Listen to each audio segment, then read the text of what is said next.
Hey, what's up, guys? Welcome back to the Hustle and Happiness podcast. You are with Brandon Stover, the one and only. And today I want to talk about why college is bullshit. So, the big question is this: how are millennials like you and I, who refuse to accept the American dream template that the schools and our parents have tried to hand down to us, but looking to escape the rat race? How do we shift our mindset in life to reach success and find our happiness? That's the question, and this podcast will give you the answers. My name is Brandon Stover, and I'm an entrepreneur who is going from zero to success and sharing every one of my secrets along the way in order to inspire you to defy your odds. Welcome to the Hustle and Happiness podcast. Now, as a lot of you know, I went to WSU and got a 5-year degree in architecture. And even though that I went through it and I love, there's some things that I love about college, I think that going to college, especially the way that we have it set up now, is complete and utter bullshit. I have learned so much more out of college by doing my own self-study, reading books and taking courses and just, continuing to educate myself in the world. More than I did in college. I probably read more books now than I ever have while I was in school. And the major thing that I think is wrong with college is that it hasn't evolved, it hasn't adapted. Technology and innovation and where our world now has far surpassed what it used to be, and the way that the system's set up now is to basically teach people how to be in factories and to be in a, in an assembly line and basically put together these items and being able to memorize processes and things like that. And so in school they still teach the same process that they taught back in the Industrial Revolution, even though we have far evolved past that, but our education system hasn't. And one of the things that I think is really bad about college is that when you first get in, you're supposed to know exactly what you want to do, and you basically pick a path, and then you get shoved into that path, and you have to basically take whatever curriculum is laid out in front of you. You can take a few odd and end classes here and there, but you never really get a chance to find what you're passionate about and to find what your actual calling is. And to be fair, when you're 18, 19, 20, you're not exactly sure what you're passionate about in life and what your calling is. You kind of just got to get thrown out there and just experience life to learn what you really want to do, and why you get up in the morning, and kind of what you want to drive your life and the major goals that you have. You don't really know all that when you're that young. But I think we don't allow that time in the college system to do that, as well as we don't allow people to explore this sort of curriculum that might ignite a passion in somebody. You get a set curriculum, and then you have to go through those courses and that content and be graded along the entire way. And so what we learn to do is just take in the information, memorize it, and then regurgitate it out. And then once we get through that, we go on to the next class, and we do the same process. We get everything that we've learned, and we never really get super excited about it. Some people do find their passion, and it's really great for them. Other people, and I would guess most people, is that they get in and they just go through the classes and think that once they get done, because they got this degree, they're going to get a good job, and that's not necessarily the case.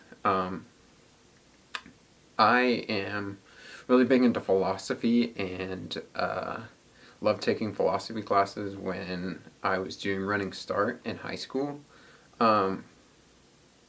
And remember reading things about Socrates and Plato, and one of the things that I loved about the Greeks and about Socrates is the Socratic circle, and basically having some sort of thought leader that asked huge questions and things that people would ponder, and then everybody would kind of gather around, and no matter who you were, you basically brought your own ideas, you brought your own thoughts into this, and they all discussed, and as as a whole, as a community, would, ponder these questions. And the thought leader, Socrates, would move you along in the discussion to make sure it didn't derail, but he never shoved his own curriculum down your throat. Everybody was allowed to speak up and bring that through. And I think that's something that we've lost in the education system. We're not able to explore ideas as well, and not able to have those thought leaders come in and basically throw big questions out there. Instead, we get, this set curriculum shoved down our throats. And one of the things that I love about entrepreneurism is that there's these big people who are doing some amazing things, changing the world, but they're helping us to ponder on new ideas. They are the thought leaders that basically help to put these ideas out there and then tell us, go figure it out, And then through that process and through you figuring out, you really find out what you're passionate about, what you want to go learn about. I guarantee you, once you find a passion, you will consume as much content as you can around that. I'm really big into self-development. I'm big into marketing. I'm big into design. And so whenever I can get my hands on any of those, materials around that, I just sit there and consume it and want to keep consuming, and I'm passionate, and I will go hours and hours and hours into it. And so that's one of the things I love about entrepreneurism, as well as one of the goals that I have for this podcast, is I want to help throw these ideas out to you guys and get your mind thinking and break that, regurgitation cycle and not be stuck on that assembly line of life. I want you to break out of that and come up with your own ideas, find your passion, and then just pursue the fuck out of it. Because, you gotta find what you're excited about. I think that there's, when you start beginning to learn, there's 3 tiers of learning, and this is kind of how I break down learning. And so on the bottom tier, there is, maybe you guys heard me talk about this, I'm not sure if I've talked about it in another podcast, but at the bottom tier, there's basically everybody around you, everybody in life, and I don't care if it's the CEO of the company or it's the janitor. You basically have something to learn from every single person that you meet. When you start thinking that way, you'll be amazed at how much information that other people give out. And maybe it's not always the right answers, but that's the beauty of being a human, is that you get to decide what you intake and don't, and get to ponder those questions. My parents were maybe not the best teachers of the way to do things, but they had some pretty good ways of not to do things, and I learned, to not follow the same path as them and do something different, which is equally as powerful when you're learning. The second tier of learning is through culture and through books and through movies and art and all of these things that help to take the ideas that are in our head and put it in a way that is being able to be communicated between everyone. And it doesn't have to be dry like a textbook. I find that, movies and books and podcasts and, music, these are all great things. These are pieces of art that people put out in the world, that they had an idea in their head and now they're trying to communicate it to us. Even down to like video games, that there's so much mythology and culture and things and stories that we learn from there, which we don't get in a regular school setting. That was one of the great things about the Socratic circle, is people would come from different walks of life, different areas of land, and they would bring their stories, and in these stories there were morals, and that's how you would learn.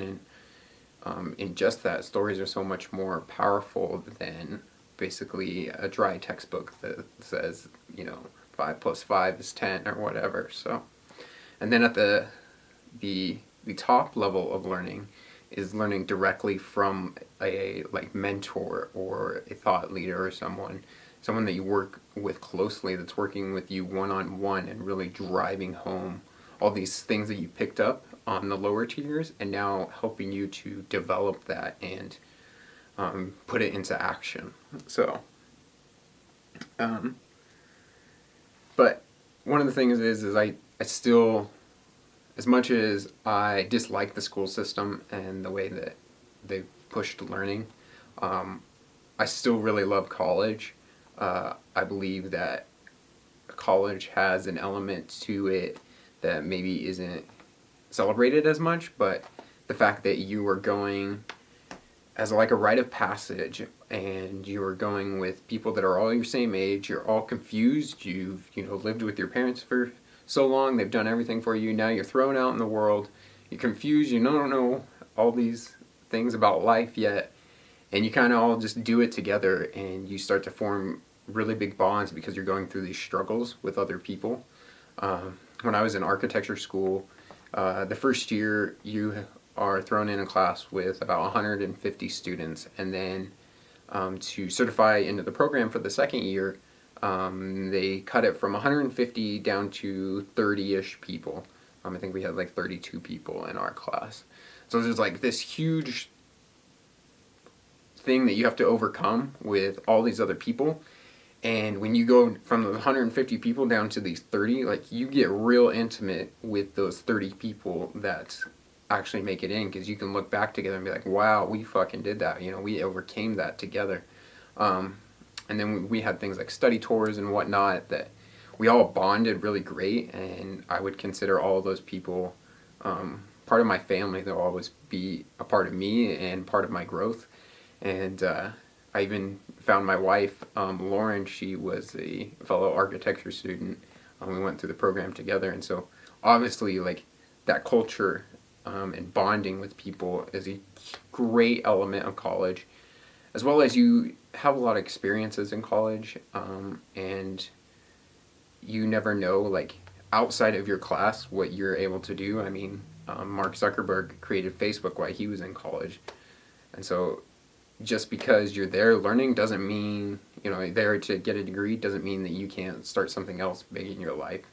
And so I love the amount of resources, the culture, the family that you can build in college, but I think that the learning system there is complete bullshit, and that if you really want to learn something, if you really want to become successful at anything in your life, you're going to have to decide what that is, you're going to have to find your passion, and then you're going to have to self-study, because nobody in the world is going to, a piece of paper is not going to say that you can do that. You have to do that yourself. But you can go through the 3 tiers of learning and, learn from everybody around you, no matter who it is.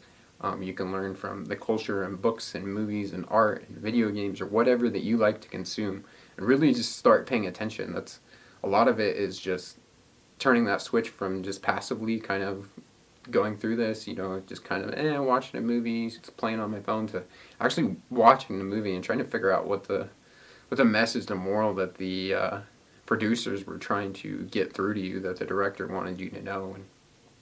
And then finally, finding people above you, look at, set goals in your life and figure out what those are, and then look at the people that have already achieved those goals and just go ask them, how did they do it? Or, study them, read the books that they read. I do that a lot with bigger entrepreneurs. Somebody who I follow a lot is Tom Bilyeu, and he has a book list of 25 books that he read that basically completely changed his life and, helped him build really big companies. And so that's if I want to be a successful entrepreneur, I can just go study the same stuff that he studied, and maybe I don't follow the same path, but it's definitely going to get me there a lot faster than me, searching in the dark with a flashlight. So just figure out what you want to do and then go after it and learn for yourself, because college isn't going to do it for you. So that's what I want to talk to you guys today about.